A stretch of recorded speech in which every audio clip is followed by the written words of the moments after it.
Salut à tous, bienvenue. Vous le connaissez sûrement, le Rav Yaakov Sitruk nous fait l'honneur de venir nous visiter pour nous parler de son association Aleph Ledorot. Oui, vous connaissez peut-être l'association, mais peut-être pas dans les détails. Bonjour, bonjour Yaakov Sitruk, on est ravis de vous accueillir. Bonjour, merci beaucoup, moi aussi. Eh bien, de rien. Donc, bien évidemment, vous êtes le fils du Rav Sitruk, Zichrono Livracha. Et on voulait d'abord connaître la signification du nom que vous avez choisi pour votre association. Alors, on va commencer par le commencement. Lorsque nous avons eu l'idée de créer l'association Aleph Ledorot, c'était quelque temps après que mon père ait fondé à Paris le centre Aleph. À Neuilly. Alors, il avait appelé Aleph à l'époque parce que d'abord, c'était la première lettre de l'alphabet et il voulait commencer, comme vous, par le commencement. Et deuxièmement, parce que le mot Aleph, ça veut dire enseigner. Les Aleph. En hébreu moderne, par exemple, quand on veut dresser un animal, on dit les Aleph. Un champion, ça se dit Alouf. Et donc, il avait choisi ce nom. Alors moi, quand j'ai fondé Aleph Ledorot, je lui ai proposé de faire Aleph, mais Ledorot, ça veut dire pour les générations. D'accord, c'était une espèce de continuité de son action en Israël ou c'était plutôt pour l'attirer vers vous et le faire monter en Israël ? Sans doute un peu des deux. Un peu des deux. Alors, ce centre-là, pourquoi vous avez décidé de le monter et quel était le concept à la base ? Alors d'abord, il faut savoir qu'à l'origine, Aleph Ledorot, c'est pas un centre. C'est une association. Voilà, c'est une association, c'est-à-dire que c'est une idée. On a créé une structure qui allait après donner notamment un centre avec une synagogue, nous allons en parler dans un instant. Mais à l'origine, il y a une idée. L'idée, elle remonte au moment de Malia, ça veut dire en juillet 1987. Je venais de quitter mes parents, donc 4 heures plus tôt, j'atterris en Israël. Et puis je m'adresse à la personne qui est à la police des frontières. Elle me dit quelque chose que je ne comprends pas. Je parlais l'hébreu, j'écrivais l'hébreu, je lisais l'hébreu. Mais, vous étiez tout jeune, vous aviez 17-18 ans. Voilà, exactement. Okay, d'accord. Mais je ne pratiquais pas l'hébreu comme un Israélien. Alors je ne comprends pas ce qu'elle me dit, elle me tend un papier, donc à l'époque il fallait remplir un petit formulaire qu'on nous donnait dans l'avion, mais je n'avais pas fait attention. Évidemment elle est un peu vive, moi je suis un peu fatigué. Il était un peu énervé, je veux le dire. Okay. Je remplis mon papier en hébreu, correctement, et quand je lui rends, je l'entends dire à sa camarade, et là je comprends, je l'entends dire, tu as vu ce religieux, parler il sait pas, mais écrire il sait, Sous-entendu, il fait exprès de ne pas comprendre. Alors, je ne sais pas ce qu'elle voulait sous-entendre, mais moi, c'est le mot religieux qui m'a frappé de plein fouet. Et vous avez pris votre premier tag. Exactement. En Israël. Voilà, exactement. Atterrissage brutal. Et je dois vous dire qu'à l'époque, j'étais pas sûr de faire mon avenir. Je ne voyais pas forcément mon avenir en Israël. J'étais venu pour étudier à la Yeshiva. Parce que quoi ? Parce que c'était le parcours logique ? Parce que c'était là qu'on étudiait le mieux ? Parce que c'était mon ambition d'étudier, tout simplement, d'acquérir des connaissances, d'avoir un niveau dans l'étude de la Torah, etc. Et on ne peut pas le faire mieux qu'en Israël. Mais vous n'aviez pas d'attachement particulier avec ce pays ? Exactement. Il faut aussi que vous sachiez que mon père avait été élu 1 mois plus tôt en main de France. Donc, s'ouvrait un avenir plein d'inconnus, palpitants, tout ce que vous pouvez imaginer. Donc, forcément, pour donc, vous... moi, je me disais, peut-être que ce qui serait bien, c'est qu'un jour, je puisse revenir en Israël, devenir rabbin en France, revenir d'Israël, être rabbin en France, à ses côtés. Mais vous allez voir que la suite va se dérouler différemment. Et donc, je suis profondément choqué d'être presque insulté parce que je suis religieux. Fonctionnaire, voilà. On va dire. Et je me dis que j'avais 18 ans, il ne m'était jamais arrivé de me faire insulter en France, que ni sale juif, ni quoi que ce soit. Mais là, on m'a dit un petit peu sale religieux, quoi. Et je suis sorti de l'aéroport, 2 membres de ma famille m'attendaient, je leur ai raconté l'histoire et je leur ai dit comme ça, si je dois rester en Israël, c'est ça que j'aimerais essayer de changer. Les préjugés qu'on peut avoir sur les religieux. Exactement. Ce fossé qu'il y a entre deux. Vous voyez, vous arrivez en Israël, c'est super, il y a que des juifs. Et puis tout d'un coup, on regarde, il y a des juifs différents. Voilà, il y a des juifs comme ceci, et toi, tu es un juif comme cela. Et ça, j'ai eu du mal à l'encaisser. Donc l'idée... Donc c'est resté comme ça en vous, quoi, cette idée-là. Pendant longtemps. C'est pas encore parti. Hein. Mais attention, je cultive. Je ne veux pas m'habituer à ça. Voyons, on sort d'une période électorale, je refuse complètement... on n'a pas fini, Oui, vous me tendez la perche, je vais vous poser la question, attention. La question qui tue pour qui vous votez. Vous toujours essayer. Toujours est-il que, justement, je refuse cet état de fait en Israël où il y a des clivages qui divisent pour rien, enfin bref, peu importe, c'est un autre débat. Et donc l'idée, l'envie d'enseigner la Torah, et d'enseigner une Torah, comme on dit en hébreu, netto. Vous voyez, apprendre la Torah, la découvrir, savoir ce que c'est, qu'on soit pratiquant, pas pratiquant, séfarade, ashkénaze, quelles que soient nos trajectoires et nos parcours, il y a un enseignement, il y a un verset magnifique qui dit « Ki lekartov natati lachem » je vous ai donné une bonne marchandise. Voilà, moi je rêve que à l'issue d'un cours, on me dise c'est une bonne marchandise. C'est tout ce qui compte. Donc vous avez étudié dans une yeshiva, et ça aussi c'était une chance d'être tombé dans une yeshiva un peu populaire, on va dire, une yeshiva séfarade où il y avait beaucoup de gens de familles défavorisées. Voilà. Ils étaient charedim, mais ils étaient tellement fiers d'être israéliens. Exactement. Vous avez résumé la situation. Mon père avait un maître qui s'appelait le Rav Toledano, un des Rav Toledano, qui lui avait dit « Envoie-moi ton fils, je m'occuperai de lui personnellement ». Et il m'a pas lâché. J'ai étudié 4 ans. Il a étudié avec moi tous les jours pendant 4 ans. Et lui s'était fixé comme objectif d'aller ramasser des élèves dans des villes défavorisées d'Israël à l'époque, la périphérie comme on dit. Et donc c'était des gens simples, des fois des gens très très doués, mais à qui on n'avait pas donné la chance de faire des études. Et puis là, il s'épanouissait dans cette yeshiva. Et comme vous dites, c'est un milieu haridi, donc pas forcément milieu sioniste au sens où on l'entend, mais extraordinairement fier d'être israélien. J'aime raconter que à l'époque, les Israéliens, quand on leur disait Chutz Laaretz, on pouvait leur raconter n'importe quoi. Alors ils étaient comme ça, des fois un peu rêveurs, mais jamais envieux. C'est-à-dire que voilà, ils étaient fiers d'être israéliens et pour rien au monde, ils auraient échangé leur place. Voilà, et ça a été contagieux. Et au fur et à mesure, leur amour d'Israël vous a contaminé. Je ne sais pas si c'est le mot l'amour d'Israël, mais le bonheur d'être là. Vous voyez ? Et c'est un peu l'amour d'Israël quand même. Sans doute, mais pour des gens qui ne connaissent pas autre chose, vous voyez ce que je veux dire. Mais ça veut dire que au fur et à mesure, je prenais mes bus, je voyageais beaucoup, puisque j'étais dans un patelin qui s'appelle Be'er Yaakov, toute ma famille était à Jérusalem. Et puis voilà, j'étais dans la société israélienne, j'étais content d'être là. Et au fur et à mesure que le temps a passé, j'ai vu mon avenir ici. Donc vous avez oublié vos rêves d'aller épauler votre père en France. J'en ai eu d'autres. Vous avez dit, je vais faire autre chose, mais ici. Exactement. Ici. Alors pourquoi vous lancez dans la création d'une association ? C'est quand même, c'est pas évident déjà, mais c'est quoi ? C'est pour donner des repères aux francophones qui débarquaient ici, qui étaient un peu paumés ? Voilà, exactement. Si vous voulez, j'avais quand même un avantage, c'est que j'avais un nom connu. Ok, il y avait beaucoup de gens qui venaient en Israël, qui avaient à un moment ou un autre rencontré mon père, et donc quelque part, ça les rassurait de savoir que lui m'avait tendu ce flambeau et que j'essayais moi à mon niveau de perpétuer ce qu'il avait entamé chez eux. Donc on organisait à l'époque on organisait des cours, ça marchait. On organisait des Shabbats pleins pour les jeunes, on était toujours débordés. Et puis au fur et à mesure, voilà, la structure s'est créée tout doucement. Une personne qui est venue travailler avec moi, puis une deuxième, etc. Combien vous êtes aujourd'hui ? Aujourd'hui, on est un staff de 10 personnes. Okay. D'accord ? Maintenant, il faut savoir que j'ai aussi tout un groupe d'amis en France qui, depuis le début, me soutient. Voilà. Et donc tous les ans, on fait une soirée pour lever des fonds. Et tous les ans, ils sont là, ils m'encouragent. Et bon, ça fait 20 ans maintenant. Donc, vous voyez, j'avais 20 ans de moins. Ils y ont cru. Ce sont des gens qui n'ont pas fait leur alia, d'accord, pour l'énorme majorité de ce groupe-là, mais qui ont comme ça un idéal sioniste, l'avenir est en Israël, etc., etc. Donc quelque part, c'est leur façon à eux aussi de contribuer, de contribuer à cela. Alors aujourd'hui, Aleph les Dorot, on va dire que c'est quatre pôles d'activité, on va dire ça comme ça.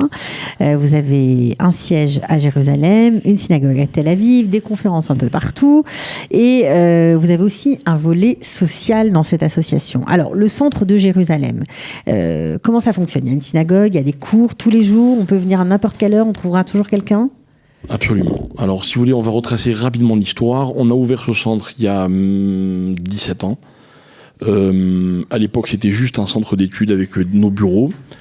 Et puis, au fur et à mesure, il y a un ami qui a acheté l'appartement, donc on a pris celui d'à côté, et puis il a acheté celui d'à côté, donc chaque fois il nous disait il n'y a plus de loyer, donc on a loué celui d'en haut. Bref, donc aujourd'hui, on a des locaux qui sont vastes et agréables, dans lesquels il y a au premier étage une synagogue, donc c'est normal, office le matin, l'après-midi, Shabbat, etc.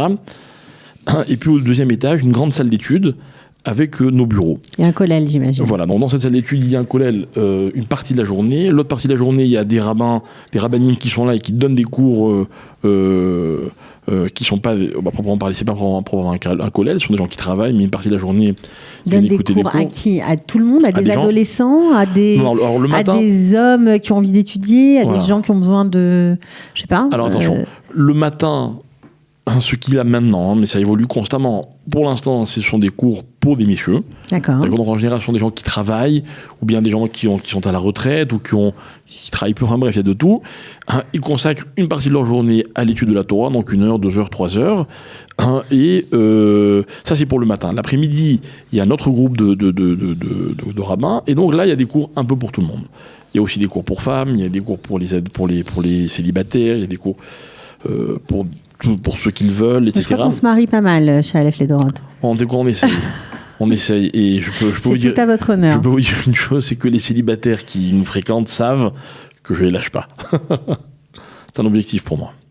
Oui, mais vous avez bien raison. Vous avez bien raison. Donc, on a compris, un kollel, une synagogue, des cours. Voilà, donc un centre d'études, on va dire. D'accord. En un mot, un centre d'études. Et il y a nos bureaux. Alors, dans nos bureaux, il y a donc du personnel qui travaille.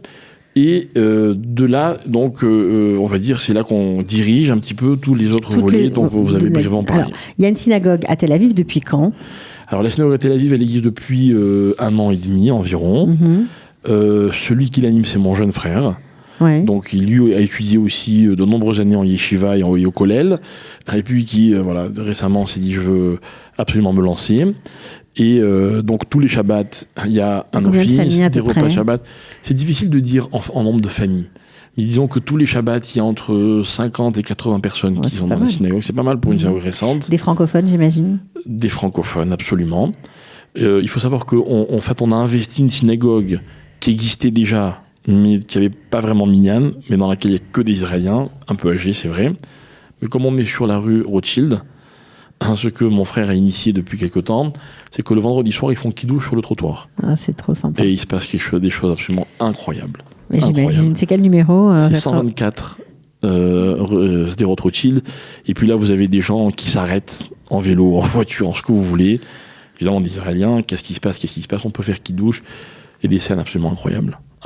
C'est très émouvant ce que vous racontez parce que ça fait plaisir de voir des gens des sachants, qui font du lien avec ceux qui ne savent pas ou ceux qui ont oublié. Vous savez, savoir, c'est un privilège. Comme tous les privilèges, il faut les partager. Sinon, tout le monde ne pense pas comme vous. Ah, peut-être. Donc, ça nous fait plaisir. Voilà. C'est gentil. Donc, vous donnez bien sûr aussi tous les jours des cours de Torah dans cette synagogue à Rothschild à Tel Aviv. Pour tout le monde, mixte? Il y a de tout. Il y a des cours de Gemara pour hommes, il y a des cours mixtes. Je sais que par exemple, le dimanche soir, il y a une conférence que mon frère donne qui est mixte, c'est un public plutôt jeune. Moi-même, je donne une conférence là-bas le mardi soir, mixte, c'est un petit peu moins jeune, mais c'est très mélangé, etc. Voilà. D'accord. Il y a aussi un petit. Alors, il y a aussi une activité qui est très intéressante, c'est que tous les après-midi, nous recevons une dizaine d'enfants, donc qui viennent après l'école. Donc il y a à Tel Aviv là-bas, ce centre. Donc je crois qu'ils arrivent à 14h, de 14h à 18h, ils font leurs devoirs, ils ont des travaux manuels, ils ont un petit peu de cours, on va dire de Torah, mais vraiment basique, quoi, mais pour des enfants. Et puis le projet, si Dieu veut, après, c'est de leur faire certaines activités, même du social. Donc, d'aller leur... Du bénévolat. Voilà, c'est des tout petits enfants, mais d'aller leur faire visiter des personnes âgées, des rescapés de la Shoah. Donc le projet s'est quand même élargi, on va dire. Voilà. Au présent, il s'élargit. Il s'élargit, pardon.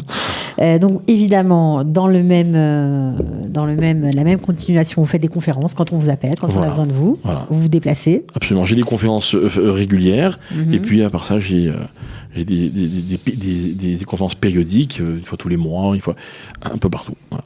Et puis évidemment, vous avez un volet social, c'est-à-dire que vous vous occupez, on va dire de façon ponctuelle et pas toujours suivie, mais environ, on peut donner ce chiffre-là, d'une centaine de familles. Qu'est-ce que vous faites avec eux ?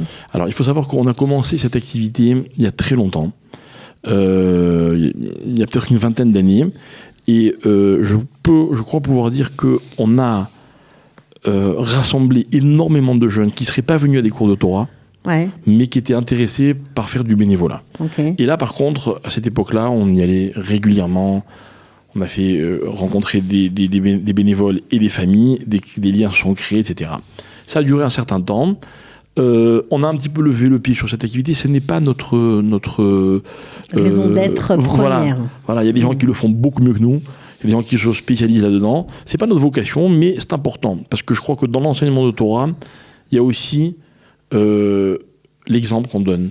Mm-hmm. Et quand on donne des cours de Torah à quelqu'un, puis qu'après on lui dit, bon, maintenant, va visiter telle famille ou tel malade dans tel hôpital, alors tout de suite, l'enseignement, il prend une autre dimension. C'est sûr. Voilà. Je crois aussi que le fait de suivre le cours de la part d'un rave et de voir ce rave portant des paquets et aller avec des gens chez des familles nécessiteuses ou dans des hôpitaux, je crois que ça donne aussi une image que je veux qui est important pour vous. Voilà, que je veux communiquer. Pour vous. Alors, qu'est-ce qu'il pensait, votre père ? Je suis obligée de vous poser la question du développement des activités d'Aleph Ledorot. Il a bien connu tout ce que vous avez fait. Il vous a bien suivi. Je vais vous dire, notre père est niftar maintenant il y a 2 ans. Ouais. Mais jusqu'au dernier jour. Mais quand je dis au dernier jour, je n'exagère pas, le dernier jour. Le dernier matin. C'est pas qu'il pensait ceci ou cela, c'est qu'on n'a jamais rien fait sans lui. Et il nous a indiqué ce qu'il fallait faire, ce qu'il fallait pas faire, comment le faire. Vous avez parlé politique tout à l'heure, enfin vous avez failli en parler. On va en parler. C'est un sujet, par exemple, sur lequel il a été très très strict. Il m'a dit, t'es rabbin, je voudrais que jamais tu te mêles de politique. Vous voyez, okay. Donc il y a comme ça, il y a à la fois des grands principes qui nous ont enseignés, et à la fois dans les détails. Ah quand même, c'est incroyable parce que quand on voit comment, je parle de Jérusalem parce c'est une ville assez emblématique et qui représente un peu tout ce qui se passe d'un point de vue national. Quand on entend tous ces appels des rabbins à voter ou à soutenir un candidat en particulier, ça vous fait quoi quand on a reçu un enseignement comme ça de son papa qui va un peu à l'inverse de tout ça? Regardez, je vais vous dire. Vous avez vu, je suis gentil, je ne vous demande pas pour qui vous votez. Mais je vais vous dire, en fait, c'est pas tant le fait qu'un rabbin demande qu'on vote pour telle ou telle personne qui puisse me poser problème. Ça, à la limite, je comprends. Je comprends qu'un rabbin, on lui pose aussi cette question. Mm-hmm. Moi, on vient souvent me demander qu'est-ce que vous en pensez. En général, j'essaie d'esquiver, mais je comprends qu'on pose la question à un rabbin. Ce qui me dérange plus, c'est que je ne veux pas juger, parce que je n'ai pas la compétence pour proposer une autre solution. Mais ce qui me désole beaucoup, c'est qu'aujourd'hui, on associe rabbin à courant et parti politique. Et c'est devenu indissociable. Mmh. Vous voyez, et ça, je crois que quelque part, c'est un peu un échec. Pourquoi ? Parce que moi, je suis convaincu aujourd'hui que si je suis un rabbin avec une kippa de telle couleur sur la tête, donc forcément, il y a telle et telle personne qui ne voudront pas écouter mon enseignement. Exact. Voilà, et ça me dérange parce que ça n'a strictement rien à voir. Ouais, c'est pourtant une réalité. Et malheureusement. Voilà. Ouais. Alors comment faire, je ne sais pas. Je vais vous dire. Des kippots de bariolés, peut-être. Non, mais je vais vous dire, je suis de ceux qui pensent que on n'est pas toujours habilité à donner des conseils. Et quand on n'est pas compétent, il vaut mieux se taire. Donc je ne vais pas donner des conseils. Bon, au moins on peut aller voter. Ah, mais évidemment, il faut aller voter. D'accord, parce qu'il y en a plein qui sont tellement. Ah non, il faut aller voter, c'est important. C'est important. Et après, il y a des convictions. J'ai les miennes, vous avez les vôtres. Peut-être c'est les mêmes, peu importe. C'est pas ça qui doit changer quelque chose dans nos rapports, quoi, voilà. D'accord. Bon, en tout cas, c'était important de mettre cette association Aleph les Doroth en lumière parce que, après tout, elle a été déjà créée il y a quelques années. Il y a beaucoup de Français qui débarquent, qui sont un peu paumés parce que c'est pas toujours évident de trouver son minyan en Israël. On entend souvent des histoires de familles qui cherchent pendant des mois, des années, voire avant de trouver une vraie communauté où tout simplement on se sent bien. Alors, c'est Alors important. moi, là, je milite par contre, parce que j'encourage les gens à trouver une communauté qui leur correspond. Et si celle qui leur correspond, c'est une communauté francophone, faut pas être complexé, faut pas avoir honte. Au contraire. On a besoin de cette ambiance, on a besoin de ces repères, on a besoin de cet échange. Et je crois pas du tout que les gens qui restent entre Français connaissent des aliotes moins réussis que les autres. Voilà, ça c'est ma conviction. Bon, puis on peut aller prier à la synagogue entre Français et puis travailler après dans la société israélienne, dans une société israélienne, en hébreu. On peut faire. C'est vrai, il y a beaucoup de mélanges qui sont possibles. La suite d'Aleph les Doroth, c'est quoi ? Bah écoutez, quand on regarde le parcours qu'a suivi Aleph les Doroth depuis 20 ans, puisqu'on l'a créé en 98, on se rend compte que il y a eu beaucoup d'évolutions. C'est quoi évolution ? C'est-à-dire qu'au fur et à mesure, vous savez, la société israélienne a beaucoup changé en 20 ans. Et encore plus en 30 ans. Moi, ça fait plus de 30 ans que je suis là. Donc la suite d'Aleph les Doroth, ça va être ce qui va se passer. Je vous donne un exemple. Je donne cours à Tel Aviv, le cours du mardi soir, ça fait plus de 20 ans que je le donne. J'aurais jamais pensé, il y a 20 ans, faire une synagogue pour les Français à Tel Aviv. Jamais ? Jamais. Pourquoi vous pensiez que... Parce qu'il y avait beaucoup moins de Français. Ouais. Parce que les Français qui venaient à Tel Aviv ne voulaient pas aller à la synagogue à l'époque. Mm-hmm. Aujourd'hui, la réalité a complètement changé. Donc si demain, il faudra ouvrir une synagogue à Beersheva ou à Holon ou à Tzfat, on sera là. Ok. Bon, il a toujours plein d'envie et plein d'allants, le Rav Yaakov Sitruk. On vous souhaite que ça continue comme ça jusqu'à 120 ans. Merci d'être venu et longue vie alors à Aleph les Doroth. Amen, merci beaucoup. De rien. Et à Kalita aussi. Merci, à bientôt. Ciao.